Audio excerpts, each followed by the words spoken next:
நாகையில் விஜயின் பிரச்சாரத்திற்காக காத்திருந்த பெண்ணிடம் இருந்து 4 சவரன் தங்க சங்கிலியை பறித்ததாக கூறி வட மாநிலத்தைச் சேர்ந்த ஒருவரை பிடித்து தாவேக தொண்டர்கள் அடித்து உதைத்தனர்.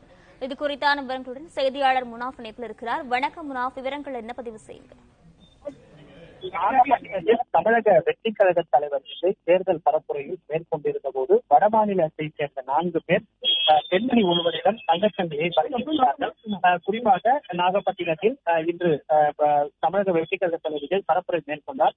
அந்த பரப்புரையை பார்ப்பதற்காக விஜயை பார்ப்பதற்காக கூட்டத்திற்கு வந்திருந்த பெண்ணிடம் 4 பேர் தங்க சங்கிலியை பறித்து கைவரிசை மேற்கொண்டிருக்கிறார்கள்.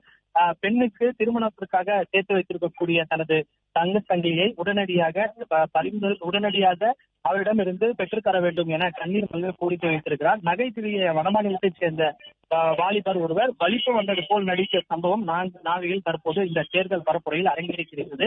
விஜயை பார்ப்பதற்காக கூட்டத்தில் நின்று கொண்டிருந்த போது 4 பேர் இந்த கைவரிசையில் ஈடுபட்டிருப்பதாக காவல்துறை தரப்பில் தெரிவிக்கப்பட்டிருக்கிறது. 4 சவரன் தங்கச் சங்கிலியை பறிகொடுத்திருப்பதாக பெண் கண்ணீர் மல்க தெரிவித்திருக்கிறார். தனது பெண்ணுக்கு நடக்கக்கூடிய திருமணத்திற்காக அந்த தனது தங்கச் சங்கிலியை சேர்த்து வைத்திருப்பதாக அவர் குறிப்பிட்டிருந்தார். மேலும் திருமணத்துக்காக சேர்த்து வைத்திருந்த எனது நகையை பறிகொடுத்து விட்டேன், விஜயை பார்ப்பதற்காகத்தான், அவருடைய தேர்தல் பரப்புரையை கேட்பதற்காகத்தான் இந்த கூட்டத்திற்கு வந்தேன் எனவும் அவர் தெரிவித்திருந்தார். அந்த சமயத்தில் 4 வடமாநில இளைஞர்கள் இந்த கைவரிசையில் ஈடுபட்டிருக்கிறார்கள். 4 சவரன் தங்க சங்கிலியை அவர் பறிகொடுத்திருக்கிறார்.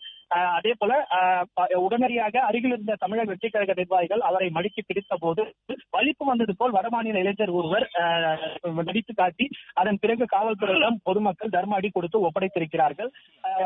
நாகையில் தேர்தல் பரப்புரை மேற்கொண்ட போது தங்கச்சங்கிலியை பறிகொடுத்த சம்பவம் பெரும் பரபரப்பை ஏற்படுத்தியிருக்கிறது. முனாஃப், விவரங்களுக்கு நன்றி.